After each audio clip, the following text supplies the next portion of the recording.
I'm Vin. I'm Sori. I'm Alex. Welcome. That is the Alex HEFNER, ladies and gentlemen. If you want one of these dope-ass shirts, you can have a dope-ass day. All right. Now look, his channel. Look, you guys know we don't generally talk about other reaction channels, but I do talk about this guy. Right. Because this guy literally, there's an exception for excellence. He's the only one that I actually watch consistently. Yep. To be honest with you. So if you want to check this guy out, obviously if you sub to our channel, you're probably already subbed to his. But if you're not, you're dumb. Alex HEFNER, it's gonna be in the description. Link's gonna be in the description. Definitely gotta check out this man's channel. He's one of the best to do it. There's a lot of how do you say imitation is the best form of flattery, and I'll just leave it at that. Because he's too humble to call out you biters. Y'all need to be on Walking Dead, you bite so much. Okay. I never thought I would get an intro from Vin and Sori. That makes me, I can die happy now. You can't die. We need good stuff on YouTube. Okay. We are actually going to be doing a review of a band that we've reviewed before. Yes. It's, I never pronounced this band correctly. HEFNER. Right, Alex? That's that right. Yep, HEFNER. So the first one we did, we both did the same one, right? Undead Empire? Yeah, Undead Empire. Yeah. Yeah. And then this one is called Innocent Blood. So let's get to it.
First thing that I noticed about this is like so the first go around Undead Empire, I thought that the song was cool. I thought the video was cooler. And what I did not like about that is that like I didn't get a feel for the band at all. I had no idea who was playing.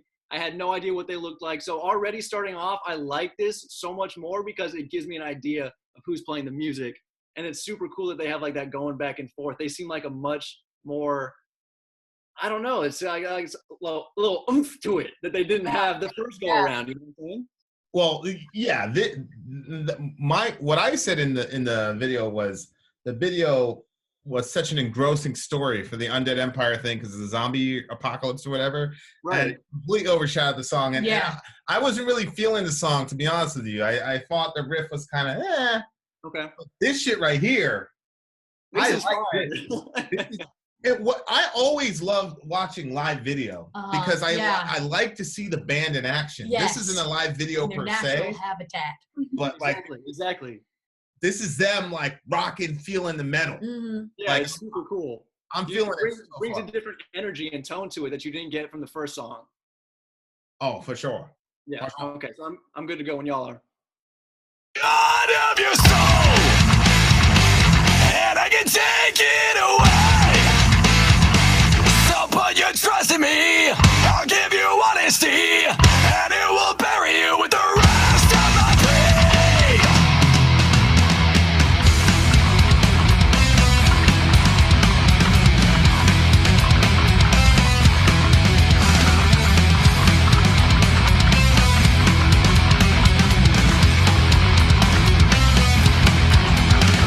Shame on me, my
the thing that I like about this, like a lot, is I feel like you can tell that the show is not necessarily huge, but they bring like this certain factor of like authenticity to their music. This sounds like such an iconic metal song, and I feel like it sounds iconic, and it's a song that everyone should have heard. It just has that like original feel to it. Yeah. But the fact that right?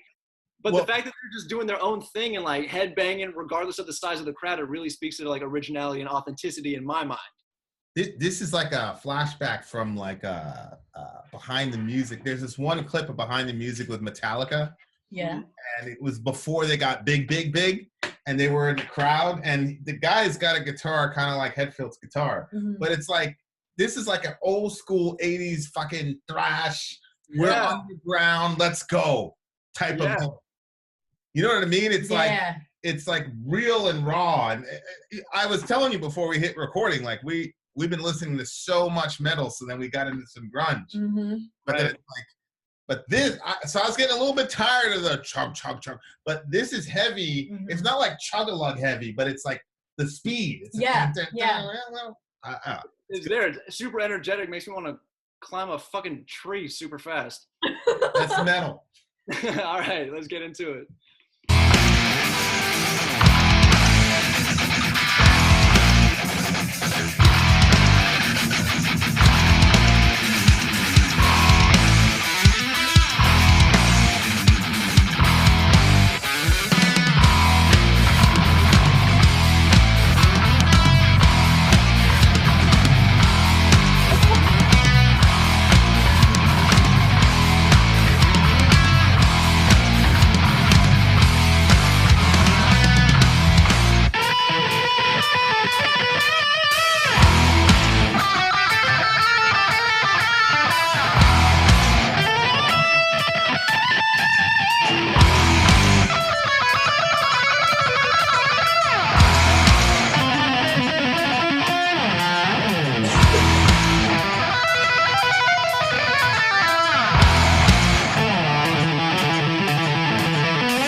Holy shit. Yikes. So that honestly blew me away, because what I love about this, again, I keep saying what I love about this because there's a lot of shit that I love about this, but like I said, they bring this element of originality and just like authenticity. Like I said, it sounds like how a metal song should sound, but to that same, like the other side of the coin is that they do something very like eccentric and unconventional too. So it's like this weird combination of like both sides of the spectrum being like smashed together, and like that's what this fucking song is for me anyway. How many videos have you reviewed? Like 600. A lot of fucking videos. Like, so we probably have 1,000 videos reviewed between the both of us. Probably so. Have you ever heard a middle like they did with the solo, the dan, dan, No. and the dueling guitar stuff? Have you ever heard anything like that? Definitely not. And that's cool too, because aside from the first song that we heard, Undead Empire, I feel like this song more so, I feel like someone was like, yo, this is the last song they're ever going to record. Put everything into it. I feel like they laid it all on the table, and it's like, oh my God, dude, I don't, it spoke a whole lot more to their musicianship and their ability as musicians than the first song ever did. Not even the same band, bruh. Seriously. If you would have told me, I see what you're saying. if you would have said these two are the same band, like, the fuck, that's not the same band. Right? This band's really, really good. The other band. Now, I think that with Undead Empire, I did like that. I think Sori and I might be on the same page. I think that I liked it more than Vin did. But to that, like, they just don't compare. They really don't. They don't. Yeah. Even I would say that. I liked Undead Empire. But the video was so distracting to me because it was so entertaining. Exactly. It was like, yeah, but this one, it was, I think they did a very good job about putting the music out there, combining it with the music video that they made for this one, like all that live stuff was really, really good. Yeah, definitely was. Although I can think of a badass video that would go with this, but the metal is so strong that it still wouldn't distract from it. They would be equal. Whereas I thought with Undead Empire, it was just unequal. But, right. But that being said, if they had a video to go along with it, I think they would need to showcase them playing it as much as they could. I feel like this video did a tremendous job of that. I know. Yeah. I know. Unbelievable. Yeah. Normally I stopped the video a lot more, but I was so encapsulated in how they were playing and what they were doing. I was just like, what the fuck am I watching? This is crazy. That middle part, like that was such a good idea. And they weren't trying to, if you listen to prog, sometimes people are trying to get too fancy and trying to do something different with metal. It's like, oh yes, I've been to the academy. Right. Yeah. But so that's one of the dangers when you're trying to do something too different. But it was different, but it was still, it worked. And it 100% was agree. still heavy and I loved it. 100% agree. Okay, so guys, that is pretty much all we got for this video. If you want to see a deeper analysis on this, that is Vin and Sori's forte. Like, that is what they do. They go in, dissect the fuck out of a song and tell you everything that you ever wanted to know plus 1,000% more. So if you want to see that analysis, that dissection, head over to their channel. Like I said, linked in the top of the description. Go make sure to Go make sure to subscribe to their channel and let them know that you are a HEFNER and we can cross these families together. And, you know, that's pretty much all we fucking got for you. Hefner's going to be on the analysis, by the way. So. Oh, yeah, I'll be there. Yeah, you're the big homie. The big homie's going to be there. So even more reason for you to come along. Oh, yeah. So come see me. Come see us analyze this. And that is all we got for you today. Vin, Sori, you got anything else to say before we close it up? Vin out. Sori out. And that is all we got for you today. So keep smiling, keep being yourself. Don't let anybody throw shade at you. We'll see you tomorrow. That's a month. Or actually, I will. They probably won't. They'll see you on your channel. I'll see you on mine. Love you guys so much. Hope you have an amazing day. Keep smiling, keep being yourself. Don't let anybody throw shade at you. I'll see you tomorrow. This motherfucker back. No, yeah, peace. How the hell did you do that? What did you say at the end? Keep smiling, keep being yourself. Don't let anybody throw shade at you. I thought I heard don't let people throw shit at you. And then there was like something at the end. Peace. I couldn't even tell you what was being said. It's just muscle memory at this point. That's just badass, bro. Thank you. Okay, so my video's done. You need to be in show business. I keep telling this one, like, I'm going to get you an agent. Hey, I'd appreciate that. That'd be dope. We got to come up with a stuff is working in my head. We'll see. Okay. Cool. Okay, lyric time. Let's get into it, Dan. Okay, just start. Okay, y'all. Greetings to all the, what do y'all call them? HEFNERs? HEFNERs, yep. HEFNERs? Let's go. HEFNERs and Welcome Villages coming to together. the Vin Sori Village channel. Okay, so you just saw the, honestly, man, this musicianship-wise, this was the best. You know what's crazy? I'm going to reach out to X right now. I'm like, what the fuck is wrong with you? I felt like in this one that when I was watching them, it made me feel like, you know what? People could do this. Like you get together, they look like they're having fun. Like they look like they're like 100%. they got together and they're buddies and they're making the dream real. Right. But Yeah. more so than that, it's like they're not playing to become big. They're playing because they love it and they like sharing that energy, and whatever comes of it comes of it. But he's saying some real shit here. He's saying some shit. This is like risky, some of the shit that he's saying. Well, let's get into it. Okay, so did you get any of the lyrics, Hef? A little bit, but I was so encapsulated with their playing that a lot of the lyrics flew way the fuck over my head, which happens often. So there's Okay, that. pause. I gotta turn this and then trickle back on. Okay. There's to the chair refrain, right, in the interlude, and then there's the guilty in the next one in. Right. He says in the verse, in the second verse where he says, "Shame on me, my wallet weighs the least. I'm already ruined if my funds have not increased. Shame on he who doesn't even know it takes a millionaire to circumvent death row." Wow. Yeah, man, that was the thing that got me. And then in the interlude, it says "to the chair." Oh my gosh. Right. So, go ahead. You go. No, you got it. Go ahead. What were you gonna say? I was just going to ask a question because you seem to be able to analyze a lot more lyrics than I can, but I feel like you think that there's not literally some dude on death row and it's like, oh, I got money, so it's not happening. It's definitely a metaphor, you think, right? Well, I think he's probably talking about our system, which is very interesting that we have this song because you're going to be a lawyer. Yeah. Don't right? Your lives. So I think this is like a criticism of our system because if you look up, it says, "You place the bets over both of their skin color. You let the killer loose and drop the helpless one." Oh boy. Wow.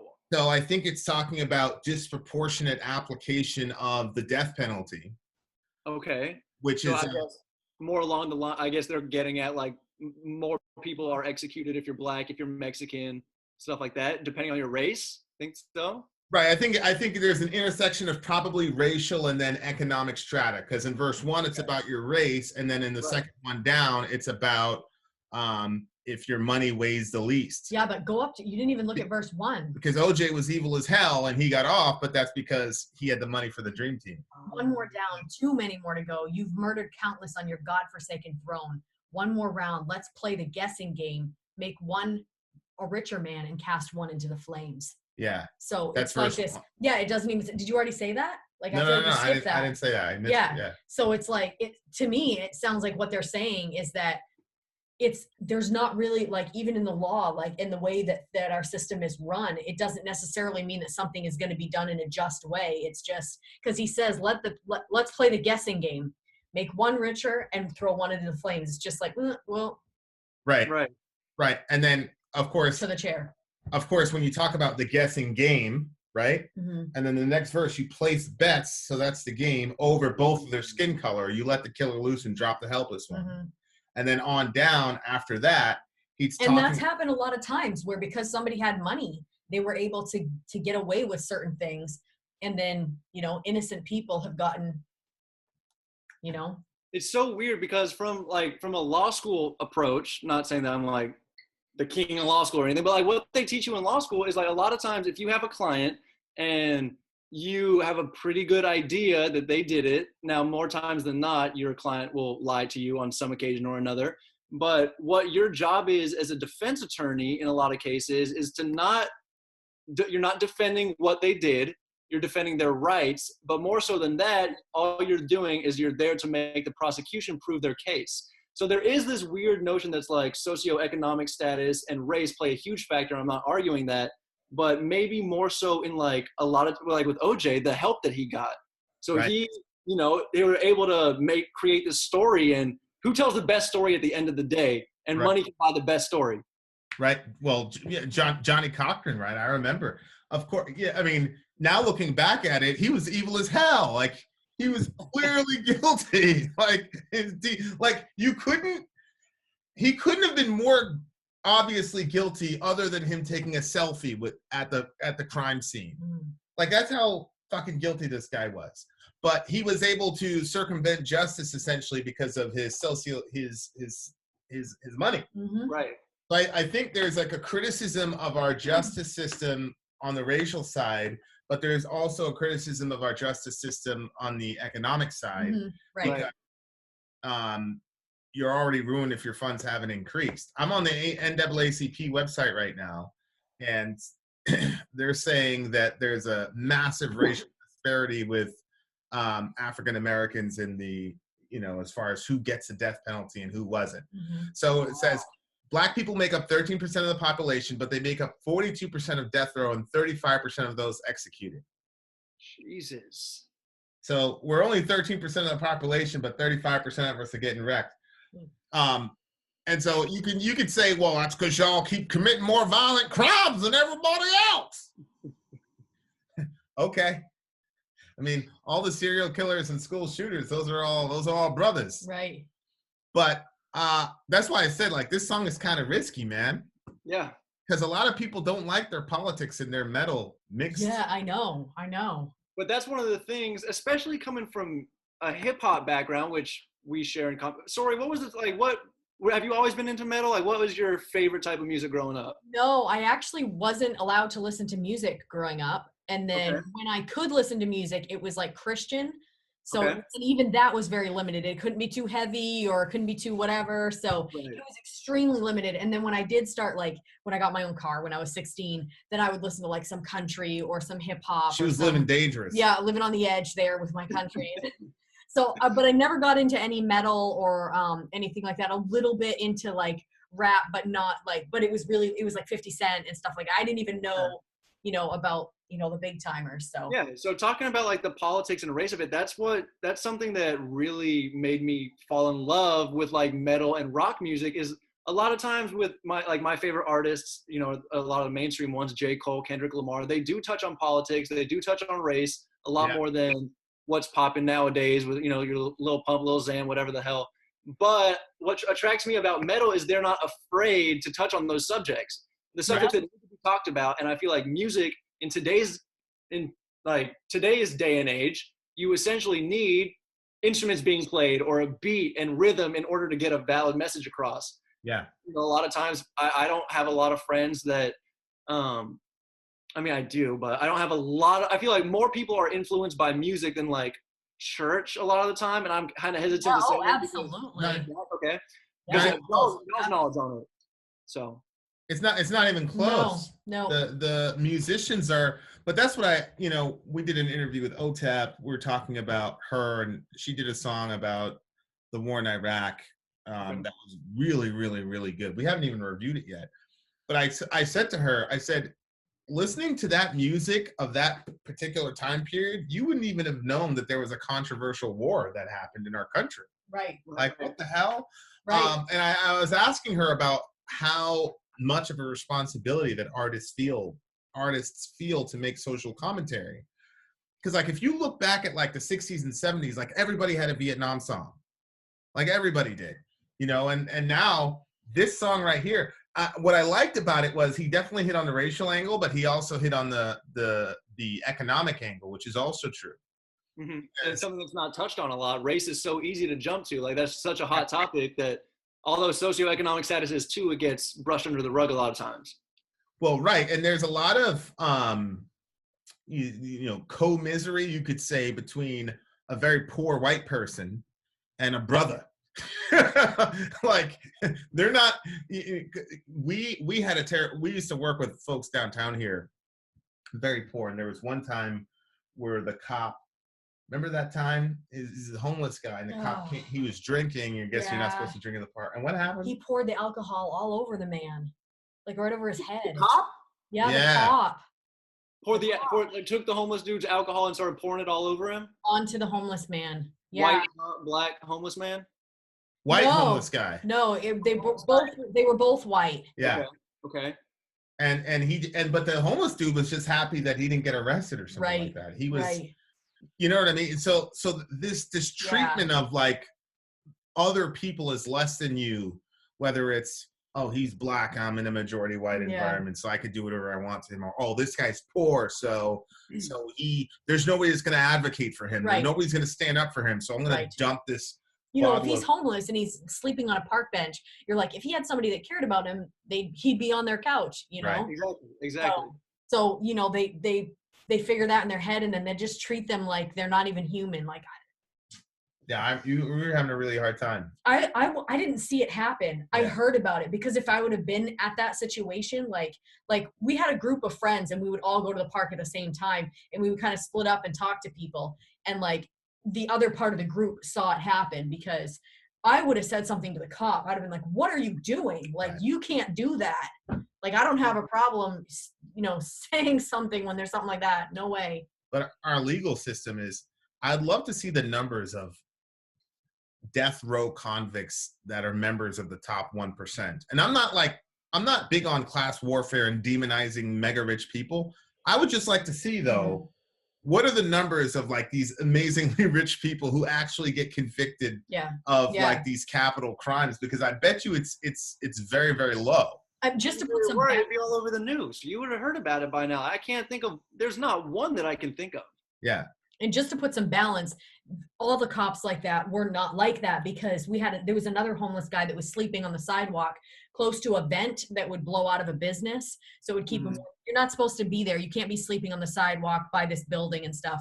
But the cop would just go and check on him to make sure that he was okay, and didn't even kick him away from that spot, which he was technically supposed to do. So he would check in on him to make sure that the homeless guy was okay. Yeah. So I just want to put some balance. Like, it's not all, there are some cops that would do that dumb, but they're not all like that. Well, the chorus is pretty bold. I'm the God of your soul, and I can take it away. Yeah. So put your trust in me. I'll give you honesty, and it will bury you with the rest of my prey. Yikes. Yeah. Who is I? Is that the system? Like I think that's the voice of a statist government. Yeah. Yeah. Statism, where like the government becomes almost divine. I'll give you honesty. Meaning, I'm going to translate to you what the truth is. Right. I'm going to tell you what the truth is. I'll tell you what to believe. I will give you honesty. But that honesty will bury you. Mm-hmm. Like, if you believe in this idea that the government is supposed to occupy some divine, that's why the death penalty, like, I'm not really a fan of the death penalty at all, because it's like, who's instituting this death penalty? It's like other nasty human beings with prejudices and who can be bought with bribes. I'm the God of your soul. I can take it away. Like, that's not the role of the government. Right. It's also crazy to me because I like to think about things from the complete opposite way. So like, I think about the death penalty. If I did some crazy stuff to where I deserve the death penalty, I wouldn't want to have the rest of my life in prison. I wouldn't want to live that. I think that the death penalty is almost like an easy way out type of thing. So point being, the death penalty is almost better in a sense based on who you talk to rather than life in prison. So it's like, why do you have to have the death penalty when life in prison is punishment enough with no chance of parole? Right. Well, and these mass shooters, none of them. It's expensive. That's true. None of these mass shooters ever think they're coming out alive. They go out and they just blast people, and they just keep firing until they get killed. Yeah. So they want to die. So if we're in a situation where we actually catch one of these bastards, then like, keep them around and all this. But it's a really tricky environment when you start giving the power, because it's the basic thing, right? Is the power of life and death. So to be able to give life and to be able to take it away, if you're looking at it from a Judeo-Christian perspective, that's something that God only occupies. So there is that criticism of people saying, oh, you're pro-life, you're against abortion, but a lot of right-wingers are also very pro-death penalty. It's like, hello, is anybody seeing a contradiction there? Yep.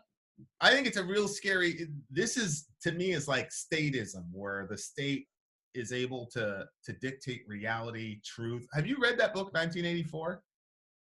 I was actually one of the kids who made it through high school and college without having to read that, but it's a book that I need to read, I'm sure. Right? Big Brother type stuff. I know essentially what it's about, but I missed the details. Yeah, it's where it's kind of like dystopian world where the government has basically been able to, enact this sort of statism where they're able to define all of reality for you. Now, is that essentially what martial law is too? Martial law is, well, it's not similar to 1984. So martial law, generally speaking, is like there's some horrible crisis, and then there's, you're basically shot on sight, and all the basic rights that you have get suspended. The difference between what happens in 1984 and martial law is that generally the undercurrent of martial law is that there's some crisis and this is a temporary situation, right? Whereas 1984 was like, this is the situation. There is no crisis. It's just, this is reality. This is how it is. There's no goal to where we're going to get everything is okay and then you get your rights back. 1984 is people are willingly surrendering their minds really to the government. But based on these lyrics, if they're saying that we're going to essentially tell you what's right, we're going to feed you this information, they can just create these problems with this thing that needs to be taken care of through martial law. So if you keep getting fed that information by the government, essentially, it could be saying that there is a crisis when there really isn't. So it could be synonymous. Oh, well, yeah, look at the breakdown. You sent away our mothers and fathers to undeserving graves. Your lies don't just affect your victims. In your house, no one's safe. And then the bad guy is saying, in my court, I'm the king. You can't do anything. Ask for truth. You better sing. For my verdict is everything. Your time and your cash are mine. Don't like it? Well, get in line. Worship me upon the shrine. This way of life is my design. So that line right there, ask for truth, you better sing, is really interesting because it's this phenomena of false confession. Okay. Where, when a person like confesses or rats out, they say, oh, he sang like a canary, right? Like singing is confessing. So when he says ask, is basically what I'm getting is you're asking for the truth, you better sing because my verdict is everything. So if you don't go along with what I say, if you don't do this false confession, then I got the verdict anyway. Right. So the truth doesn't matter because we can blackmail you into making this crazy false confession. Because he's in charge anyway, so that has no significance at all what the person says. That's crazy. Right, and if you're poor, black or white, if you're poor and you don't have the economic means to get a top-notch Hefner type lawyer, you're fucked, right? Yeah. I mean, really. Yeah. I mean, you have nothing. But what's interesting is there's a threat there because it says your lies don't just affect your victims. In your house, nobody's safe. So there's sort of that like revolutionary sort of, look, you keep doing this to people. People in power are always going to be in the minority versus the people who they're oppressing. Right. So, you have Nat Turner, who, he ran a slave revolt and killed a whole bunch of people. And I don't support what he did because he went after kids. Right. But you can only oppress human beings long enough to where they finally say, okay, I'd rather die. Right. And it's crazy too, because I feel like, so initially when we started analyzing this, I feel like we were talking about death penalty, race, and socioeconomic status and how those contribute to that. And then my mind starts jumping around where it's like, there's a ton of sub issues under that. You got like police brutality, you got a messed up prison system, how it's like the recidivism rates are crazy because prisoners go in, they get taught how to use trades like cutting hair, and then they go out back. It's supposed to be integrated into society where you can't get a license if you're a prisoner or if you were a prisoner, if you're a convict. So they're teaching you skills that you are supposed to implement and better yourself in society that you can't use. After making a ton of new criminal connections in prison, you go out, and then you have all these. So there's a bunch of subgenres of issues, but I think more so than anything, the main thing is government. That's like the main issue with this song. I agree, because he keeps saying, unlock our cage is like the next refrain, and he's talking about how all of us, to some degree, are affected. That's why he says your lies don't just affect your victims. So even if we're not going to be in a situation where we end up in the legal system, most likely, because of, where we are and the minds that God's given us or whatever, but we're still affected by it because we still live next to people who have been affected by it. Right. And so overall, it's one of those things where it's like unlock our cage is it's really a voice to the government to say, we've got to change this because you're creating, our nation is turning into a prison. Yeah. Wow. And I don't know if you're old enough to feel this, but there's definitely like going to the airport pre 9/11, post 9/11 was completely different. Mm-hmm. Yeah. This is completely different. Yep. And so like your nation's kind of becoming a prison, and a lot of people get institutionalized, to your point, like where they understand the rules in prison. Yeah. There's some sort of currency in there's an economic structure in prison that they can participate in that they cannot participate in outside. Right. And so, yeah, I mean, so in what sense are you really free from prison? And then if you live next to a person that's been in that situation, how safe are you really? Right. You know what I mean? Essentially, like the point that you just said, kind of maybe paraphrasing a little bit, but like we're already living in a prison. There's not really like being institutionalized is one thing, but it's like essentially, oh man, there's like I feel like you could, since you like writing papers, you could probably write a badass paper about how it's almost worse to be in free society than in prison based on certain aspects of governmental control and everything that's going on in a free society when it's really not free. That would be for sure. For sure. And then it ends, I'm the God of your soul. I don't care who's right. Your land of the free is mine. The truth is my design. And I won't hesitate to burn out your life. You know what's interesting is Jordan Peterson and Sam Harris had like a 45-minute excursus about why 2 + 2 = 4. So they went on for 45 minutes about why 2 + 2 = 4. And a lot of people didn't understand why. Because do you know who Sam Harris is? No. Probably the most articulate modern atheist guy out right now. Okay. Then there's Jordan Peterson, who is conceptually, I'm pretty sure he's not a Christian, but he basically says, look, the idea of God carries with it a lot of utility by which you can run a society, and if we don't have that as a marker, we're screwed. Okay. So they're both very, very intellectually astute people, and they were going back and forth for 45 minutes about why 2 + 2 = 4. And a lot of people didn't understand, well, we're wasting so much time, of course 2 + 2 = 4. And what they were both trying to get to is this concept of what is the truth and how do we ascertain the truth? So for example, people get really funny when you start talking about your truth or my truth. I don't know if you've ever heard that phrase, or maybe you use that phrase. I have a truth and you have a truth. Right. People don't really realize how dangerous that phrase is, because, okay, so then everybody gets their own version of truth. What if I have a ton of money and a ton of power? Right. So if everybody has their own version of truth and I have a ton of money and a ton of power, then what happens? Then your true becomes more true than other people's true. Right, right. And so 2 + 2 = 4 means there are certain universal truths that operate in the universe that don't have anything to do with my opinion or your opinion, how much money I have or how much money you have. They are independent realities. As a general definition of truth is whatever corresponds to reality.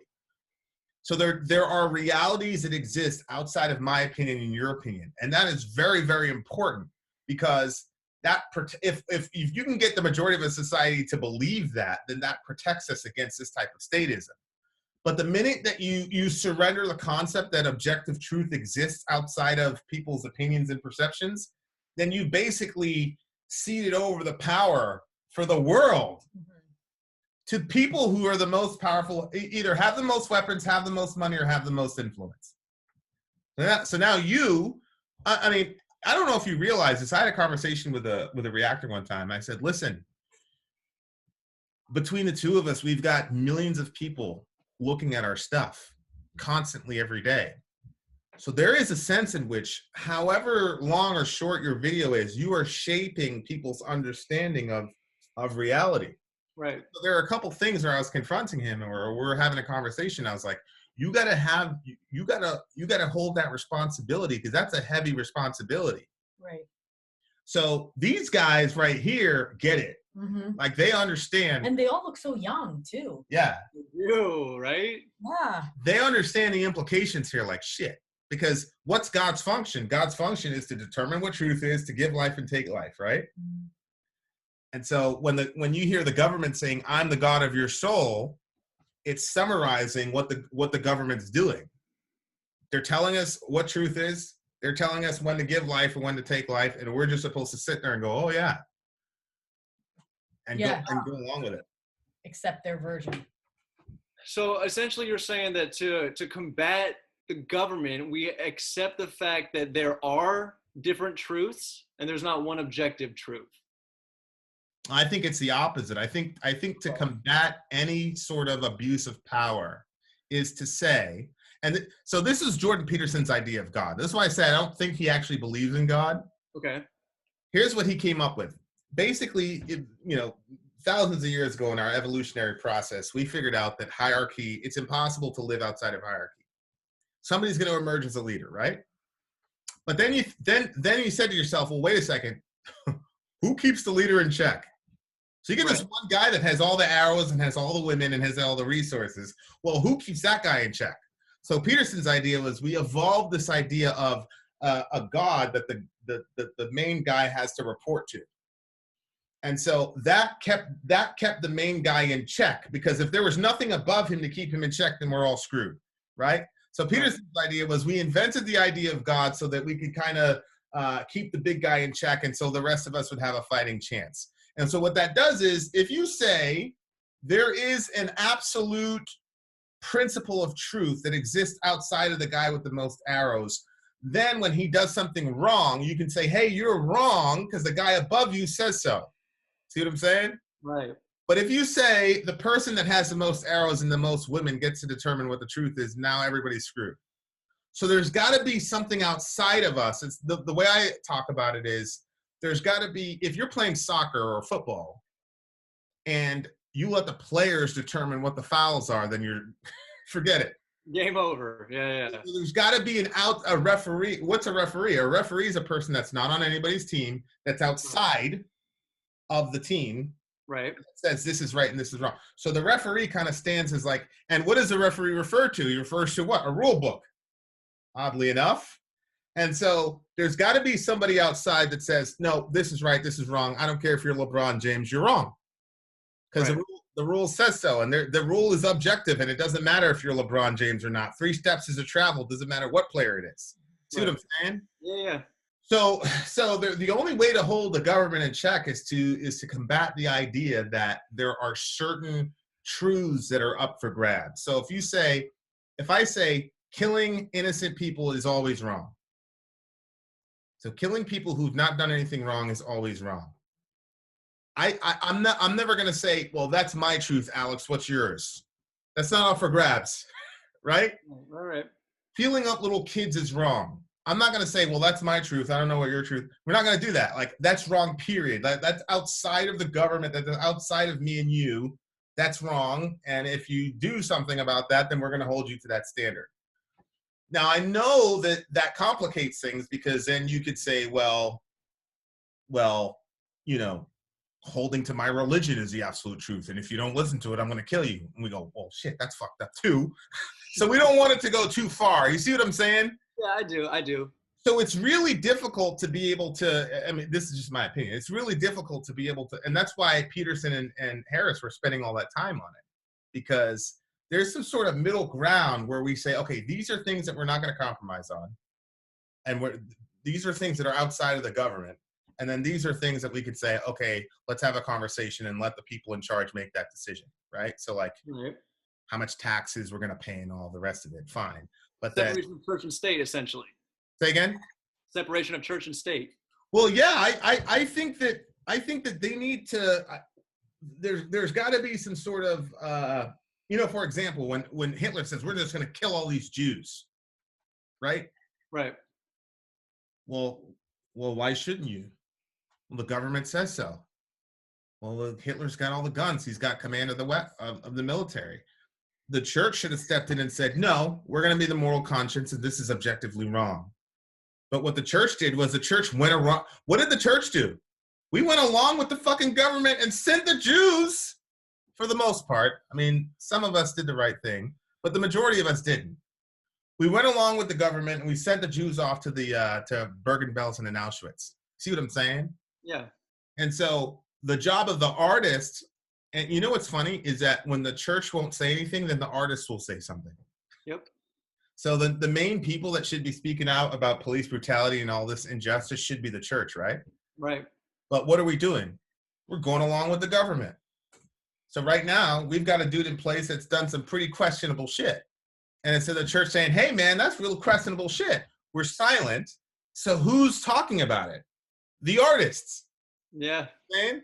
And so now the artist is kind of functioning as the moral conscience of the community, because the people who are supposed to, I mean, in my opinion, the people who are supposed to be the moral conscience, which is the church, as Christians, we're not. Because we're in bed with the government. I believe in separation of church and state for that reason, because if you're in bed with the government, you can't criticize it. Yep, 100%. So a lot of governments, if they're smart, they want pastors and stuff around them, because that's immediately going to neutralize any critical voice. Hold on. See what I'm saying? Wait. Yep. So I do believe that there should be sort of like a commingling, as far as like, you know, there should be religious freedom and expression in a given country.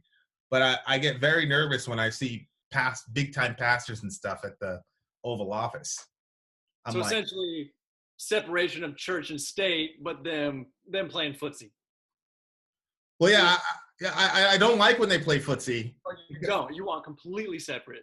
Well, yeah. I don't want to see the pastor in the fucking Oval Office, man. Right. Because if you read the Bible, anytime you saw a pastor or a preacher hanging out with a king, it's because the king wanted to chop his head off, because he was talking too much about him. See what I'm saying? Yeah. Like why all of a sudden are all these politicians all friendly and cuddly with you? Like, that says to me that you're compromising somewhere. So now I need bands like this and who are masterfully saying, hey, this is wrong. Mm-hmm. Yeah. You're not, I mean, think about this. These are not Christians. These guys are not Christians, but they're saying the government is claiming to be a divine being, and that's wrong. I mean, that's essentially what they're saying. Well, whose job is that? Right. Like, that's something you'd hear a Christian saying, right? Yeah, for sure. Are you familiar with the rapper Russ? RUSS? Yes. No. Yeah, I think somebody asked me to do a reaction to him, though. I mean, that'd be super sick, but that's another story for another time. Anyway, he just dropped an album, and one of the lyrics in his songs that really stood out to me, sorry to kind of digress, he was talking about rappers, and I think that more so it applies to artists as a whole. He says, like, we are today in today's generations, teachers, doctors, and preachers. He's like, the world needs us. They don't want us, they need us now, because essentially that's how the people are getting their information, especially whenever these younger kids who, like, there's the whole voting thing, younger people don't vote, like, that is how we get our information. News channels are going down, TV's going down, everything is going down to where these outlets of people getting information, so it's like music is the only way to get those, it seems like. But you get some of them that get it. Like, when I look at these lyrics, I'm like, okay. They get it. He gets it. Yep. He understands his role and his mission in society, and whether he believes I don't even know what he believes, but I do know that he understands that he's got a voice and he's going to say something for the 15 minutes. You know, everybody's got 15 minutes of fame. You got to decide what you're going to do with it. Exactly. He's not going to say something to make him popular because it's the popular thing to say. He's going to say something because he has something to say. Well, yeah, but even you, like, when you're sign out, it might sound like a sign out, but you're saying some real significant stuff to people that can really, if people take to heart what you're saying at the end of your show, when you're saying don't take any shit, be yourself, blah blah blah. Yeah. Like you that's just no. Like, if a person listens to your videos every day and they're constantly hearing that over and over again, that's eventually going to become part of who they are. And so, like, anybody that I always watch people. That's one of the reasons why, you know, I'm a fan of you. I always watch people. I go, does this person understand the type of influence they have, why they're here, what they're doing?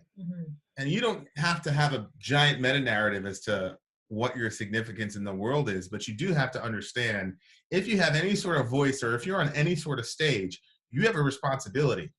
And so when I see you doing that, I'm very grateful. When I see these guys doing this, I'm blown away by this. This is like, I'm wicked surprised this is what they were saying. Extremely risky song to do for people that, like, get it. For people that just want to rock and headbang, sure. You know? Yeah, definitely. It's there too, which is awesome. And y'all do the exact same thing, more so.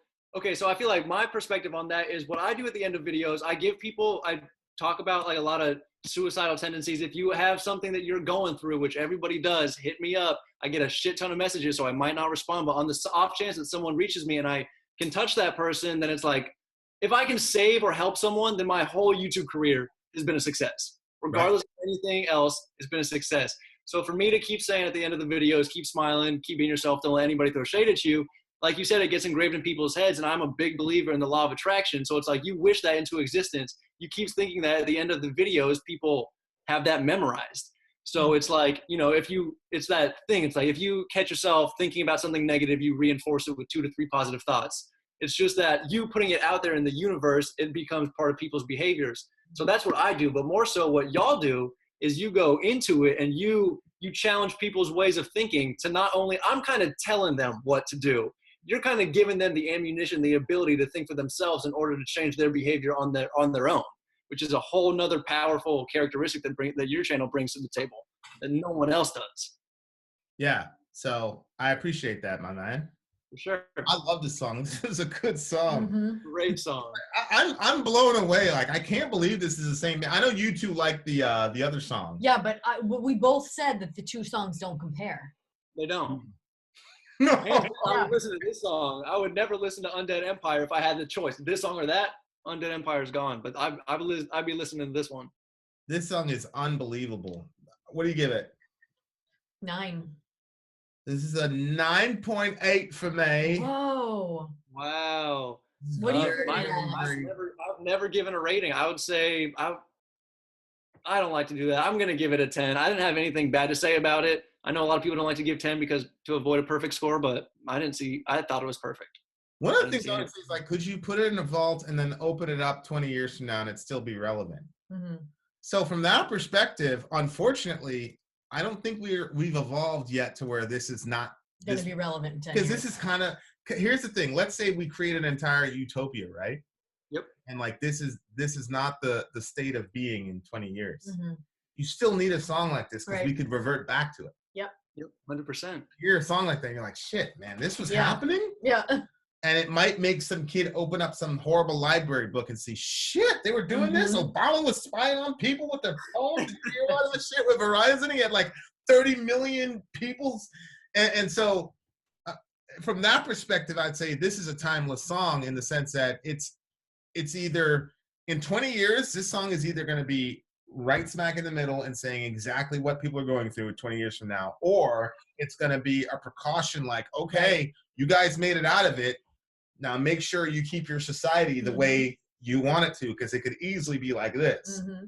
So from that perspective, I think I might have to go with my man Hef and give this a 10, actually. Whoa. Let's go then. It's a great song. No complaints on my end. That middle was insane. I'd never heard anything like that before in my life. The way they did that. I want to hear this live. I'm going to have to go see these guys. We're going to meet these guys at Maine. Yeah. Yep. So, X, you better have my Gersock shirts, my guy. He did. He said he's going to have them. He said he's going to have them, so he's going to be at NAMM. All right, man. Hef, my guy, thank you so much for coming on, bro. Thank you guys so much for having me, and thank you to the village for having me too. It's been an honor to meet people that I look up to like y'all, so thank you. They're gonna blow. It's gonna go crazy. People are gonna lose their fucking minds when they see this shit. Sure. We're gonna have to have like the baddest ass fucking thumbnail of all time. I know, yeah. Such a good song. Such a good song. I'm just like belaboring this because I don't want to let Alex go, but we've been talking. Plus, we got that football game. Dorian's probably gonna strangle me. All right, my guy. Hey, man, I love you, man. Keep doing what you're doing, bro. You're spreading positivity and light. You deserve every sub that you get. Hey, what you're saying to me is coming right back at you. You guys deserve everything and more. Thank you so much for having me. Appreciate you, bro.